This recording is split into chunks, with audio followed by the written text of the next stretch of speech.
This is the story about a family who every year for 13 summers would come to Ossipee Lake in New Hampshire to open the boys' camp that they owned and operated, Camp Cody. It's been, let's see, it's like 50 years.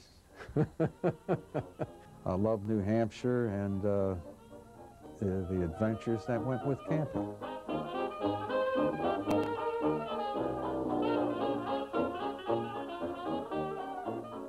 These kids are leaving Baltimore, Maryland for Camp Cody. It's sometime in the 1930s, and on the bus are Bob Axman and his brother Dick. That's Dick, right above the W in Mayflower.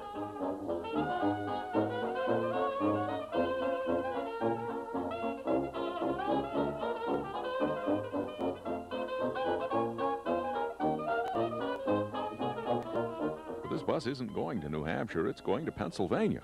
You see, Camp Cody was located in Pennsylvania from 1928 to 1941.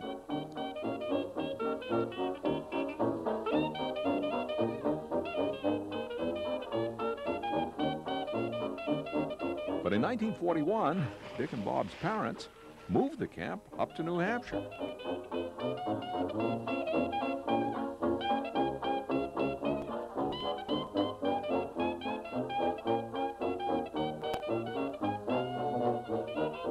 By 1941, the boys had grown up some, and as you can see, were becoming quite handsome. And no, you're not seeing double. Dick and Bob are identical twins. Today, they still live in Baltimore, and it was in Baltimore that we interviewed them. Incidentally, both are now dentists.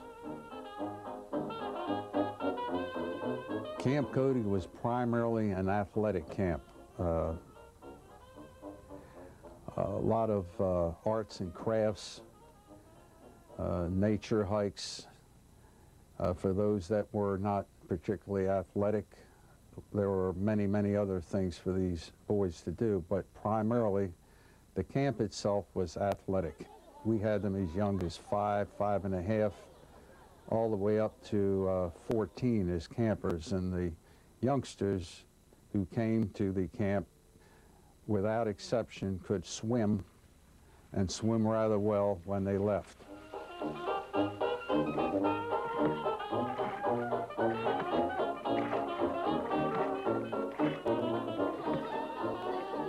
The reason Camp Cody was an athletic camp had to do with the fact that Dick and Bob's dad, Phil, was a phys ed teacher in Baltimore.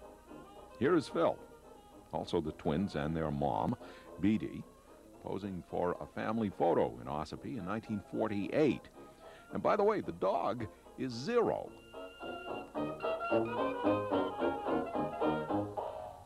Zero died because she ate probably 1,500 pancakes. Every time we had pancakes, she would come in and give her pancakes. And poor thing, she was a beautiful dog. I think she died of diabetes when she was about 5 years old.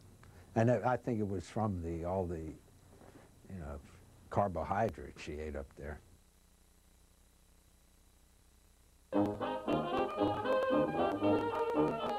Chef Harris was the chef for many years, as long as I can remember, and his cooking was just outstanding. Never tasted fried chicken like that.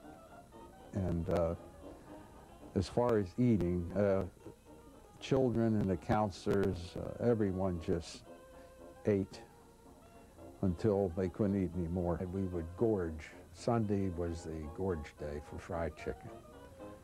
And it was just, you know, you'd be hungry, swing. It was, the food was terrific there.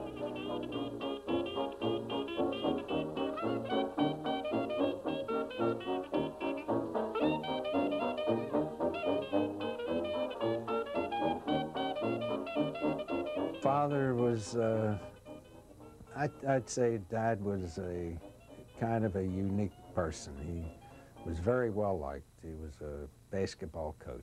He was a camp director. He was, I'd say, a leader. He had his way of doing things, and right or wrong, this is if he thought it was the right way in his mind, he did it. And he was rather strong-willed. Once he made up his mind, that was it. You didn't change his mind. Mother was, actually ran the camp as a mother. She looked after these kids. They were all spotless. She contributed an immense amount to the success of the camp. And her job was to make sure that the children were well taken care of, particularly with the counselors. And she was, if I can put I would say a slave driver.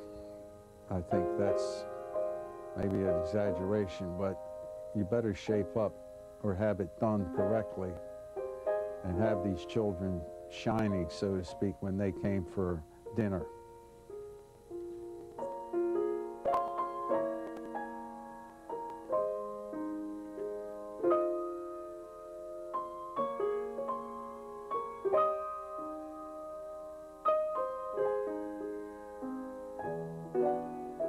Phil and Beatty Axman sold Camp Cody in 1954 and went back to Baltimore.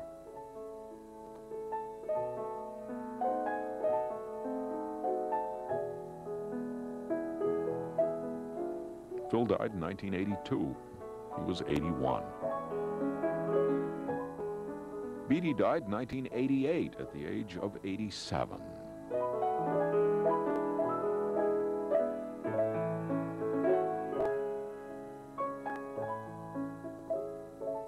And the Camp Cody is still in business, still on Lake Ossipee, and still beautiful. They still have athletics and crafts, but nowadays the campers also use computers and a darkroom, and they even have a ham radio station. In many ways, it's still the same, but in many ways, it's another world.